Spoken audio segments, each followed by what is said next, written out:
உங்களுக்கே தோணும், என்னடா இது ஒரு சாதாரண ட்ரெய்லரு, இதுக்குள்ளே என்னத்தடா இவ்வளோ போயிட்டு நோண்டிக்கிட்டு, இதெல்லாம் வந்து வேணும்னே கமலஹாசனை வந்து குறை சொல்லும் விதமாக சித்தரிக்கிறார்கள் அப்படிலாம் கிடையாதுங்க. சகுனின்னு ஒரு படம் வந்துச்சு, அந்த படத்துலேயும் கமல், ரஜினி, அரசியல் இதெல்லாமே வரும். எப்பயோ வந்த படம் அது.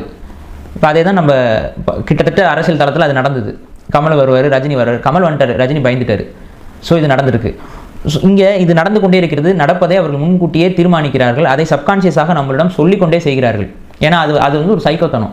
ஒரு சைக்கோ வந்து ட்ராஃபி அப்படின்னு சொல்லுவாங்க. ஒரு கொலை செய்யக்கூடியவன் ஒரு சைக்கோ கிட்ட வந்து ஒரு ட்ராஃபின்னு சொல்கிறது எப்படின்னா, தான் செய்த கொலைக்கு தான் கிரெடிட் எடுப்பது வந்து ட்ராஃபியாக எடுத்துக்குவான். ஸோ ஒரு சில சைக்கோகள் வந்து தலையை வெட்டி எடுப்பாங்க, ஒரு சில சைக்கோகள் வந்து பெருவர்களை மட்டும் எடுத்து கலெக்ட் பண்ணி வைப்பாங்க.